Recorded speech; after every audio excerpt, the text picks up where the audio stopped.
That's correct, Wendy. We all wear masks, metaphorically speaking. You know, people on the internet love talking about Eyes Wide Shut, like it's this inscrutable puzzle of a movie, and that it's about the elite and this guy. And you know, Kubrick died right after making it, so he was probably killed because he knew too much. Whoa, bro, that's crazy. And it just makes me want to, because I think people are missing the really simple fact that this movie is fucking funny.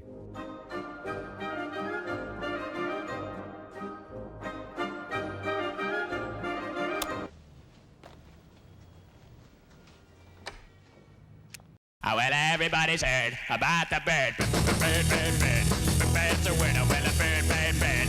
Bird is a word. Oh, well, a bird, bird, bird. Well, a bird is a word. Oh, well, a bird, bird, bird. The bird's a word. Oh, well, a bird, bird, bird. Well, a bird is a word. Oh, well, a bird, bird. The bird's a word. I'm so exhausted by the narrative that Stanley Kubrick was this godlike filmmaker who was an unknowable genius. Kubrick was such an odd one. Like, his films were so different.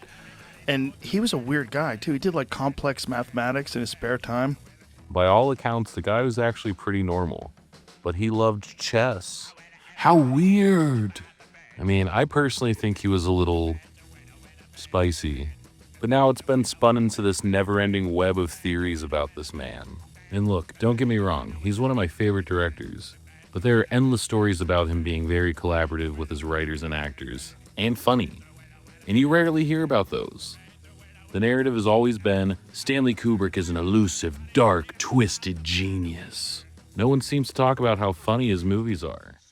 I think most of, if not all of his movies are kind of funny. I mean, he's made straight-up dark comedies with Dr. Strangelove, Lolita, and A Clockwork Orange. But I would argue that Barry Lyndon is a farcical comedy. The whole movie is about a man lying his way to the top. Side note. A good double feature with Barry Lyndon would be Catch Me If You Can. They're very similar movies. But yeah, the premise of Barry Lyndon is that a guy falls in love with his cousin and then gets excommunicated and then just goes on a big adventure of failing upwards. I mean, that's comedy gold. I'll talk about that another day. For now, I want to talk about Eyes Wide Shut.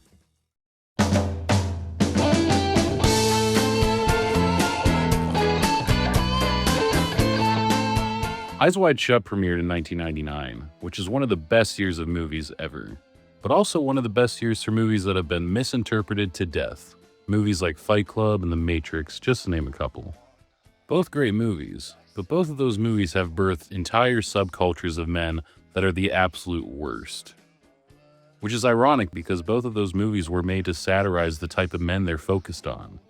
But sadly, people are dumb. Now, I'm not saying if you like Fight Club, you're dumb.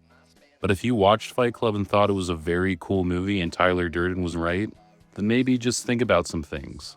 Or maybe have an actual conversation with, like, I don't know, a woman. And not that I think Eyes Wide Shut was as culturally important as The Matrix or Fight Club, but I do believe it's just as misunderstood by the wrong people. People think this movie is a peek behind the curtain that reveals something insidious that we're not supposed to know about, and that Stanley Kubrick was killed for exposing the truth, and that this movie is about these monsters. And I'm not saying that this isn't in the movie, it is. It's clear as day. I would also never deny that the rich and powerful are into some weird shit. But Kubrick is faithfully adapting an almost 100-year-old book.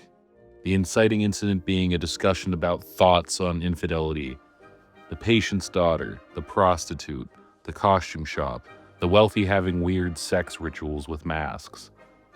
Hell, even that prick piano player, Nick, whatever the fuck his name was. that's all from Trom Novella. He didn't make this story up to expose the truth behind the elite. The huge misunderstanding people have is why he would even want to make a movie about this subject. I believe it's because he saw the humor in the situations of the story. Now, it's not Rafflecopter, so random funny. It's pitch black, bone dry funny. Tom Cruise is told by his beautiful and faithful, might I add, wife that she one time, years ago, thought about having sex with someone else. Not that she did have sex with someone else. She thought about it. Once. And it breaks his fucking brain to the point that he decides he must go on some sort of existential walkabout to nut. And he tries to enter a hidden world and sticks out immediately. Every encounter deflates him just a little more. And if you don't see why that's funny, then I again implore you to have a conversation with someone who isn't exactly like you. The male ego is the joke of this movie, and in real life too. And it's not the first time Kubrick has made black comedies about the male ego. Dr. Strangelove, Lolita, Clockwork Orange, Barry Lyndon, 2001, The Shining, Full Metal Jacket, The Killing, Paths of Glory. You know what?